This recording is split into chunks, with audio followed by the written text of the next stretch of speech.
gotta tell somebody. This is the best thing I've ever seen. That. Let's talk about that. You need this. Listen to this.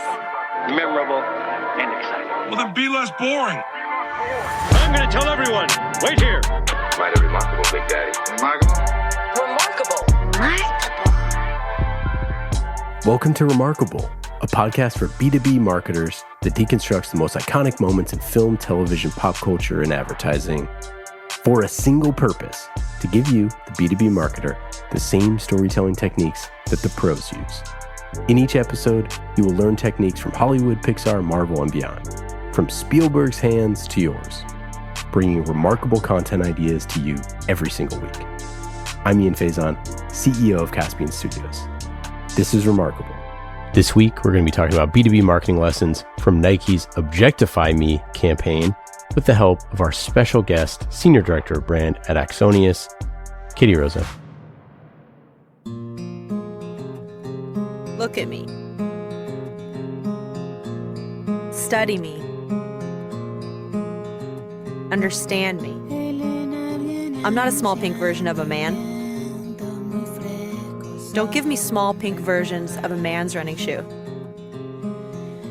I'm Lauren Fleshman. I'm a runner, and I'm a woman.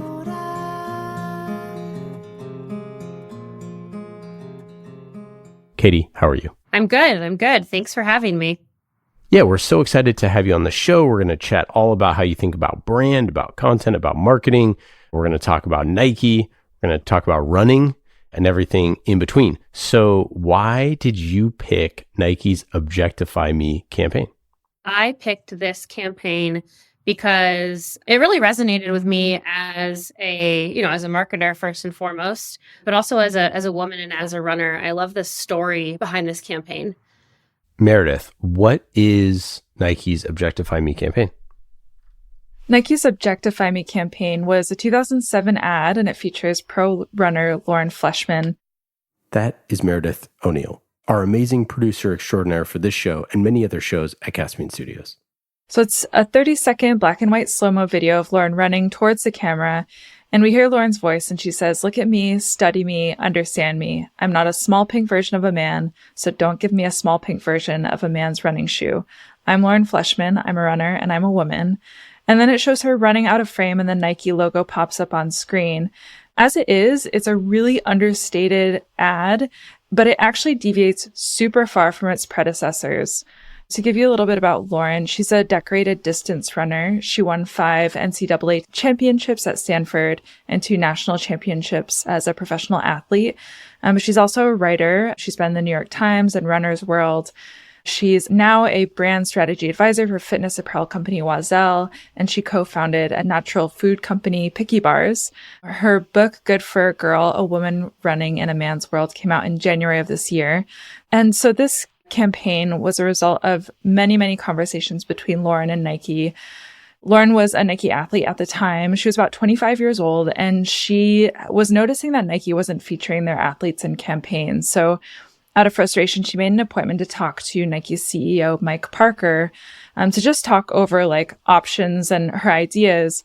And then it brought up some opportunities for her to actually be featured in some of Nike's ads. But the first brief presented to her was of soccer player Brandi Chastain, who is bent over and naked in a tasteful nude photo.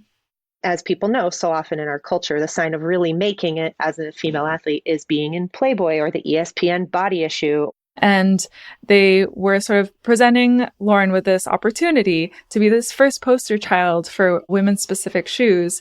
But she was kind of taken aback that this was what they were presenting to her, because she thought that it was taking a step back from where she thought running and professional sports should be going. But she didn't really feel like she was in a position to turn down this amazing opportunity. This is a huge company. Could she actually say no? But she came back with some other ideas, and she said she'd never been so nervous in her life as from when she typed up her response to the CEO. And so when she was thinking about it, she said if she was going to be objectified in this way, she wants it to be from the purpose of creating products for her actual physiology, her physics, her body in mind. The result of making invisible our sex-based differences results in harm. It's not harmless. There is actual harm in ignoring the ways that we're different. And so what was interesting was the Nike team actually listened to her, and instead they sort of collaborated on this idea and decided that instead of being naked in her ad, in her campaign, she would just be standing there in her athletic wear. And this was for the poster version. There's a video campaign and a poster version. So she'd be standing there in her actual athletic wear instead of naked, standing, not bent over. And she's standing very powerfully, like she's got her arms crossed. She's got this attitude of like, I'm an athlete. And she changed this language from like Nike objectifies female athletes to first person. So it gave Lauren agency over the ad to talk about how they are objectifying her as an athlete, as in like making specific products for her that take into mind the shape of her foot and the way that her feet land when she runs and how her hips are wider. And so it totally, again, deviated from the norm or the typical ad featuring female athletes like they did with Brandi Chastain, and made it much more powerful, gave her agency, and really empowered her as a female athlete. We are for sure having an enormous fulfillment of a promise that sport can bring us, but it is capable of so much more. And I want to help remove these very movable, in my opinion, barriers to the most women getting the most out of the sports experience possible. And one thing that I think is important to note is that this was the shoe she was wearing, and the shoe that this ad was for was the first ever women's shoe made by Nike. So I think that knowing that layer on top of all of it really, to me at least, made it that much more powerful. Yeah, the thing that jumped out for me in the ad is the line of, I'm not just a small pink version of a man, because my wife hates the color pink, and I have been shopping for whatever it is, golf clothes, and it's always impossible to not find something that's pink or like teal or you know, like baby blue or whatever. It is like always a point of frustration. And this is, you know, me as a man just trying to shop for her for presents, stuff like that, or shopping with her. What a perfect call out to pretty much the entire, you know, running world, the athletic world, all of that, that for the first ever Nike women's running shoe, that it's not going to be, you know, the way that it has been done. And it's personified by her saying that. It's just like, this is who I am. And it's just really brilliantly done and brilliantly read by her. I guess at the time, the saying, at least when it came to like women's athletic wear, was to take the man's version and shrink it and pink it, is what she says in the book, was the phrase, shrink it and pink it. Oh my God. I've never heard that. I hadn't either. And I was like, oh, that's horrifying. Yeah. You know, it's one of the things about marketing, and one of the things about, I'd say, Nike specifically, that they don't, you know, shy away from a fight ever, even when the fight is with themselves. And I think that that's, you know, it's admirable on Nike's behalf in one way, but obviously problematic in the way that it's how it got to that point, right? You know, it's like clearly no women were consulted in the making of this stuff forever. I didn't really know the history of like Nike's women's wear and how they started marketing to women, but in the early 2000s, before the ad, before the shoe, they opened like women specific locations of Nike, and it was called Nike Goddess. And as she describes in the book, when they went to decide like the store build out and like the look and feel and do the branding and design for the space, they brought in men and had the men tell them like what the women would want in a store and like what would make them more likely to buy. And I was like, couldn't you have just like asked women? But it seems so simple. Yeah. And also just, I'm like, that wasn't that long ago. I know, it's just what I was going to say. So like, this is not that long ago. This is extremely recent. When they brought up the timeline, I was like, oh my God. I guess I didn't really realize that they weren't marketing to women at that point either. And it was crazy to me. Yeah. I mean, it is crazy because, I mean, and again, maybe this is just as a dude, I never even considered that like all the Nike Just Do It commercials and all that stuff. It's miraculous, marvelous, supremely fitted. When we sport Nike, we know that we're with it. Too chill, act crazy. Like, I can't remember a time, and I was like relatively youngish, so maybe that's why, that in the 90s that like there weren't women in Nike ads. So that part of it was just really interesting to me to learn about. And I definitely remember the objectification piece and that sort of like being a, I don't want to say talking point, because I don't think it was at all until, you know, this campaign came out and she's clearly making a stand about it. Yeah, absolutely. I was, you know, I think like middle school at that time frame, the early 2000s, middle school and high school. And I don't remember them not marketing, when I look back on like being a kid, not marketing to women. But on the other hand, what I do remember from Nike as a kid are the Michael Jordan ads, you know, and that type of stuff. Maybe it's my fault. Maybe I led you to believe it was easy when it wasn't. Maybe I made you think my highlights started at the free throw line and not in the gym. So I guess had I not read this book, I would have been like, oh, I just don't remember the women. I just don't remember it. And in reality, they weren't there to begin with. What was it like for you going back and re-looking at this ad? I think hearing the entire story behind it really just like opened my eyes. You know, there's always so many layers to campaigns and so many things behind the scenes that, you know, we as consumers and we as the audience don't see, whether it's, you know, hidden meetings or here's how this came to be in the first place. And I think there's a lot of depth to the marketing and the branding that is done well. So to review it with this whole story, I mean, in her book, she spends a lot of the book kind of teeing up to like, you know, here's my relationship with Nike and yada, yada. And then a whole chapter dedicated to just how this campaign was born and what she did, how she kind of flipped the script on what it was going to be about. And it was just, I feel like fascinating to go back and re-examine things under a different lens or with the perspective that you have, you know, what was that, 20 plus years removed to, you know, to really fully understand the magnitude of it. I mean, it's pretty timeless, right? I mean, if this ad, they could run it tomorrow. I completely agree. And I think that's also probably why it resonated with me, because we've clearly come a long way since she did this ad, but everything she's talking about is still completely relevant. And honestly, in light of the recent, you know, atmosphere over the past few years, maybe even more relevant than it was at the time. If we show emotion, we're called dramatic. If we want to play against men, we're nuts.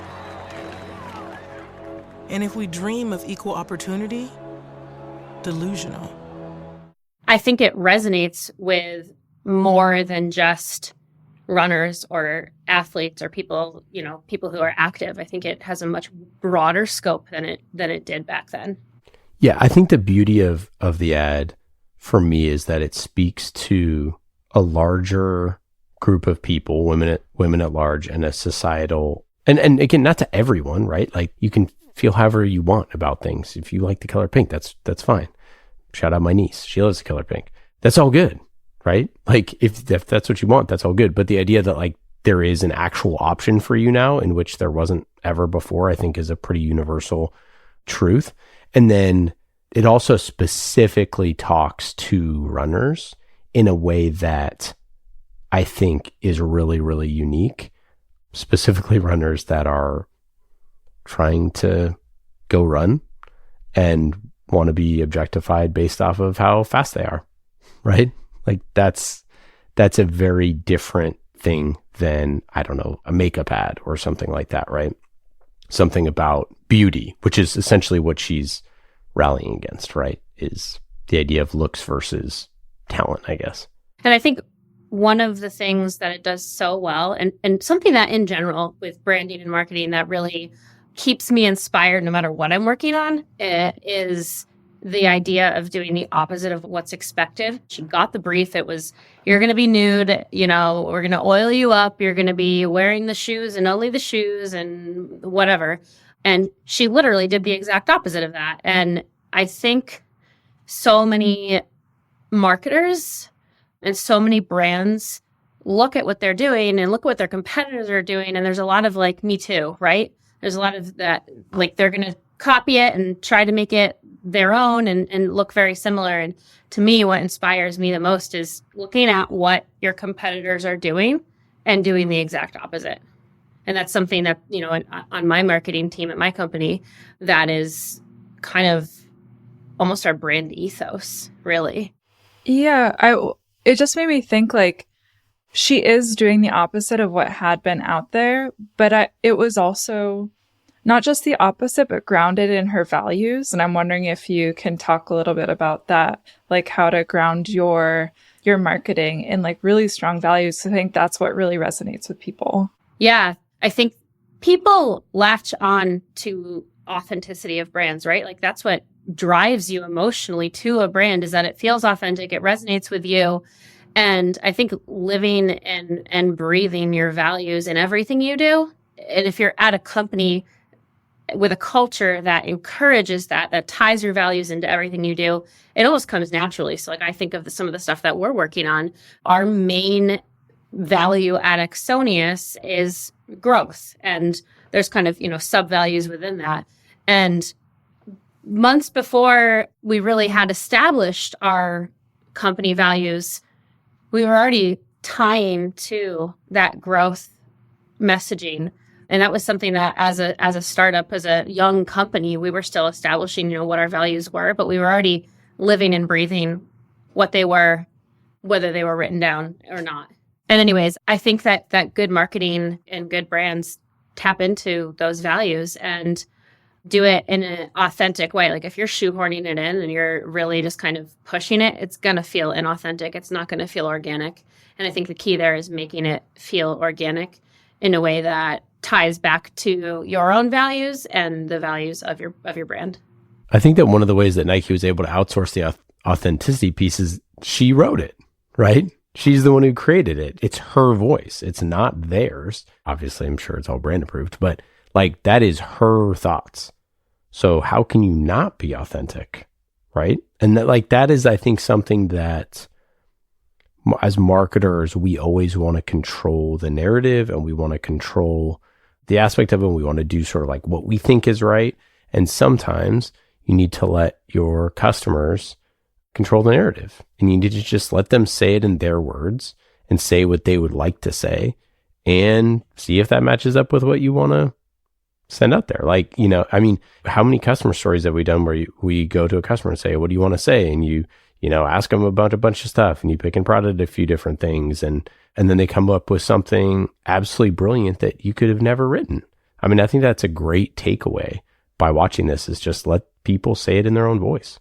Yeah, that's so true. And it makes me think of in the campaign that I'm currently working on, we've had a couple different spots within it. And actually the last one and the upcoming one, there's a lot of just like natural conversation in it.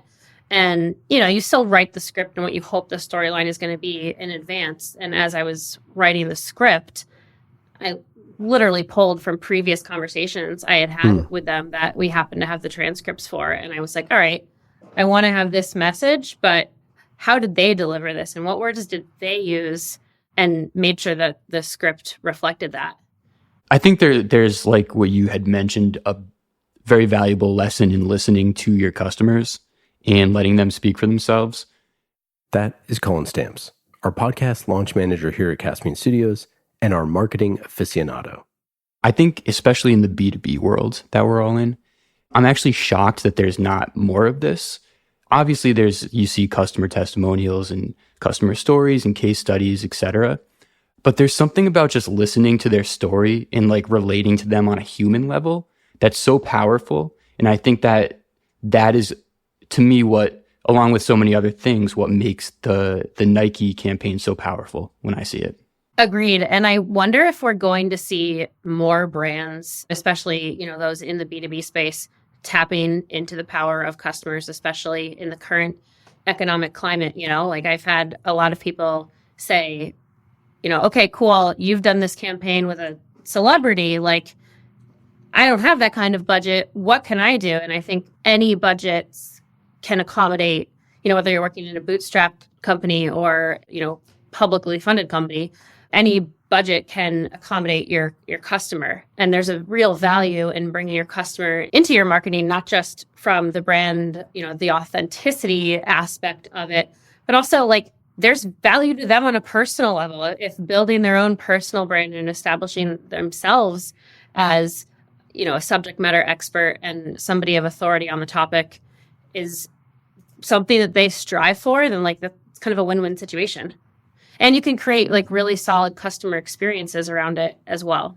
So imagine if Nike sat down with Lauren and gave her the shoes and said, go on a run.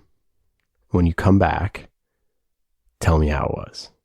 Tell me how your feet feel. How did it feel after mile 1? How did it feel after mile 5? How did it feel after mile 10? Did these feel different from other shoes that you've worn in the past? It would have been completely forgotten by history, right? And you would get in essentially a features and benefits conversation as you would with any other pair of shoes. But the point of the Nike ad is to get you to go to a store and try on those shoes, right? Because any runner is going to go to the store and they're going to try them on. And if they hate them, they're going to take them off immediately. It doesn't matter how good the ad is, right? Like it does not matter what the brand stands for. It does not matter how cool the ads are, how cool the campaign is, how cool they look. No runner is buying shoes that way. They're buying it how it feels on their feet. And the point of this is to get you to try it, to say, I want to try this new thing and it aligns with me in some sort of way. And I feel like Nike, we always talk about how great they are at advertising, but this is like a perfect case study in that of like, they never talk features and benefits. It's always aspirational. It's always thought provoking. And it's always something that leads with the athlete. And I think that, depending on what your goal is with your marketing, I think if you're doing a high level brand campaign, that should be the approach. It shouldn't be, let's sell you all the features and benefits. Like you said, it should be, let's get you in the store. Let's get you remembering who we are. So the next time we come up that you need those new sneakers or that you need a B2B, SaaS solution, what have you, you remember the ad. And clearly people remember the Nike ad. Clearly it worked. I mean, we're sitting here, 15 years later talking about the ad, and it's not necessarily like the greatest creative, that's out there in terms of the photography. It's a great photo, but it's not the photo that makes it memorable. It's the copy combined with the photo and I think the story behind it. Yeah. And I think that if you start with the brand essence of a campaign, you can layer in product and feature details, right? I think later on with features and benefits that can nest into the campaign. But if you start with the overarching emotional hook, then you can get someone to try it. Like, it would be a really interesting thing, which we can't do right now, but to compare this to like when they launched the Nike Freeze. Because I remember like those ads where they're like twisting the shoe in half and like bending it all in half and like doing all this crazy stuff, where it's so much about the shoe, about this like new kind of shoe. Whereas this is kind of the opposite. So anywho. No, I totally agree with you though. And earlier you asked about bringing like values into an ad, but I think that there's ways to, in the same way that you bring values in, right? You're not going to sit there, if your value is growth, you're not necessarily going to sit there and talk about growth and why it's important to, you as a person or your company or what have you. You're going to talk higher level and messages around growth that resonate and, yada, yada. And you can do that, I think, with your product features. Like if you boil it down high level, what are your key benefits of your product? So for us, we're a cybersecurity company. One of our key values that we bring someone, really bare bones, super high level. If I'm explaining it to a third grader, what would I say is we give you a foundation of everything you have in your security environment. And tying it into the campaign that we've been working on, we weren't going to go and promote the product in this campaign. We wanted to tap into people's emotions. And the first iteration is all focused on these themes of foundation and themes of who's around you and who are the people who are your foundation. And we don't ever talk about the product. We don't ever show the product. We, barely show Axonius at all. It's in the background, like on a water bottle at one point, and that's about it. But it ties to everything that we do regardless. So zooming out, what is Axonius and who do you sell to? So Axonius is a asset management company for cybersecurity and IT professionals. And we sell to cybersecurity and IT. So, usually directors, CISOs, heads of IT, heads of security. And what size companies generally? We typically sell to larger organizations because as your company grows and as you add more people to your company, you have more and more devices, whether that's your, SaaS apps, everything that you might log into via Okta, all those various tiles, or actual devices, your computers, your phones, etc. When you're a small company, you don't necessarily, you can track that a whole lot easier, right? But when you've got thousands of employees across the globe, it becomes a whole lot more complex. How do you think about your brand strategy? Really, really high level. Our goal as a brand is to obviously, position Axonius as a leader in the space, of course, first and foremost. But the way that we do that is doing what others in our space haven't done. And it seems obvious to me as a marketer that telling human stories with real humans would be a great way to accomplish our goals and work in our brand messages and whatnot. But it's not really done in our space. So most cybersecurity companies are leveraging, military grade and tanks and mechanical birds, and no one's telling stories. No one's using people. So we saw that as an opportunity. We had just remessaged and really tapped into a message that ties broadly into the human experience as well as our product. We kind of ran with it. And then how do you think about like the ROI of brand, the ROI of content? I think, on the content side of things, it's a lot easier to draw a direct line from content to revenue. But with brand, obviously, there's a lot more layers, right? It's hard and difficult to find that direct line to revenue. So what we're really looking at least at our company, is, landing page performance, time on page, views, overall brand recall and recognition rates are some of the key performance indicators that we're looking at. Tell us about the Controlling Complexity campaign. Complexity is everywhere. Instead of avoiding challenges or fearing failure, I've learned that you have to focus on what you can control. In work and in life, when that noise and chaos try to creep in, I choose to stay true to myself and remember who I love. That's how I control complexity.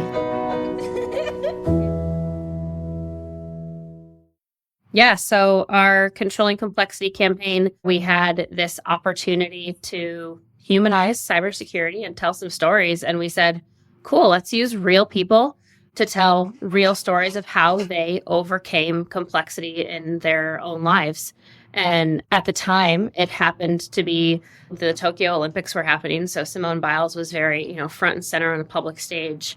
And we looked not at her performance, but about everything else that was going on, right? Where she, got the twisties midair, realized that her mental health was struggling, opted to kind of walk off a very public, global stage.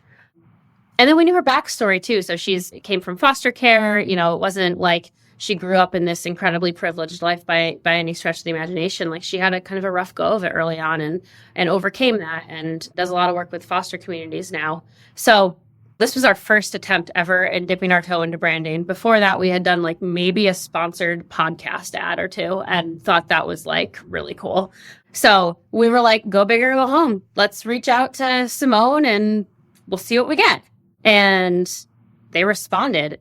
And kind of going back to brand values and all of that, the way that we, hooked, if you will, Simone, was we sent a video talking about this campaign of ourselves, tied in, we've got someone on our team who is a foster parent and has adopted kids, and tied his story into it. And they'll tell you, like her agent and Simone will tell you that it was that video, not necessarily like what we were doing, but the video that really kind of sold her because we just came across as humans. So we're working on this campaign with her, and we've got 3 iterations of this, 3 different films that we've been doing. The very first one is all about foundation. So how is she controlling complexity in her life. And for her, it's her family. She's very, very family oriented. And when she's got to overcome tough situations in life, she relies on her family and those kind of like in her circle to help guide her. And as I said earlier, foundation ties back to what we offer as a product. We give you a foundational knowledge of everything that's in your cybersecurity environment. And then the second iteration focused on adaptation. Everybody thinks they know me or who Simone Biles really is. Adaptation is adapting to whatever's happening around you. So kind of with this vision in mind of when the best are faced with enormous complexity, they not only find a way to adapt to the challenge, but they find a way to give back. And that focused on her giving significant gift to Friends of the Children, which is a organization that supports foster kids and sets them up with mentors. And that ties back to Axonius in that by knowing what's in your environment, we help you adapt to those challenges. And then this next iteration, which is coming out really soon, is all focused on growth. So we believe that complexity is inevitable, but growth is optional. It's a choice that you make. And when you're faced with a situation, when you're faced with complexity, you have to adapt to it in order to overcome it. So that one, we actually, a little teaser is that it features an Axonius customer, a cybersecurity professional, and an Axonius employee all alongside Simone. So it's the first time that we're really talking about cybersecurity directly within a film with Simone. Yeah, that's really cool. How has it been received so far? It's been received really, really well. And it's like you have kind of like press go on it. And we pressed go on the first iteration. And you're like, I know we've got really good creative here, but is it going to resonate? It was really nerve-wracking. It's the biggest thing we've ever done. It was a multi-million-dollar campaign with Simone Biles. Like, if we flopped, it would have been a flop on a very public stage within cybersecurity. And since launching the campaign, we've increased our brand recall 122%, which I'm incredibly proud of. And we've gotten tons of word of mouth too, right? Like if you go and look at our Salesforce chatter notes, there's a lot of, they mentioned they found us through the campaign, or their kid is a gymnast, and they thought it was so cool that we're working with Simone. And same with new employees. We've gotten quite a few new employees because they saw the ad first. I think that especially in cybersecurity, in like you said, where everything is shields and protect and castles and armor and all the stuff that you mentioned, choosing a gymnast is probably about the furthest thing from that. And it's just such a, brilliant encapsulation of humanity and complexity. And I even love the name of the campaign because that's what we're all trying to deal with, right? It's controlling complexity. That's what being a CISO is, or being in IT. And also just being a human being, right? It's this whole campaign and this messaging really was born from the second law of thermodynamics, which is essentially that as things grow, as environments grow, they only become more and more complex. And we launched the campaign essentially asking, we were like, everybody is going to be saying, what does Simone Biles have to do with cybersecurity? So that was the copy on the first ad that we went out there with. And we've never answered it. And we answer it in this final iteration, which wasn't actually planned. We just kind of came around to oh, hey, this is the last one. It innately, based on what the spot looks like and what the spot does, it innately answers that question. What does she have to do with it? And I think it all boils down to, as human beings, it's a universal truth that we're all trying to control complexity, adapt to the situations in front of us, and grow from them.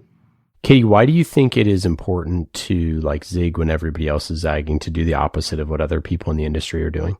Yeah, I think that that's the stuff that people remember, and that's the stuff that stands out, right? And as a person and as a marketer, I've always been really drawn to brands that take that approach.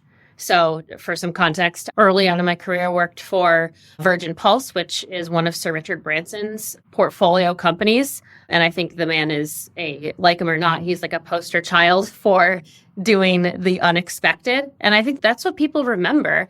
And every company I've worked at thereafter, we've taken that approach. I mean, at my last company before Axonius, I was one of the very first marketers, and we were literally choosing our color palette.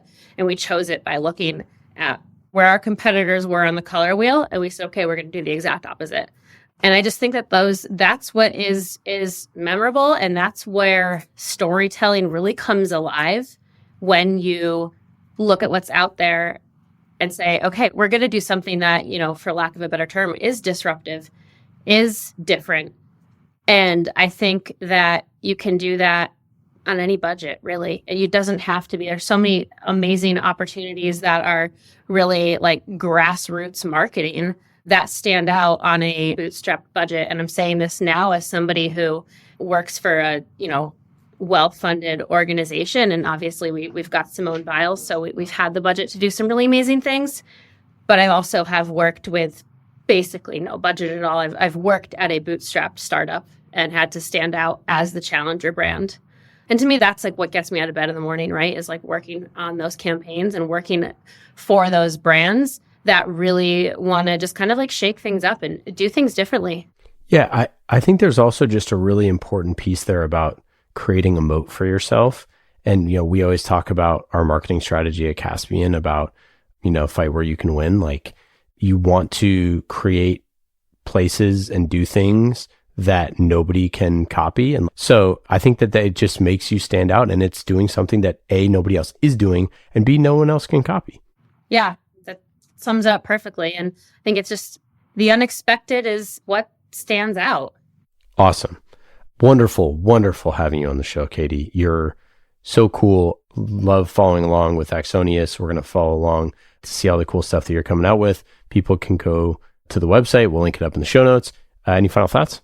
No, thank you guys so much for having me. This has been so fun. I love talking about this ad and hope it inspires other people to look into not just the ad, but also to look into their marketing and their branding and content and see how they can shake things up.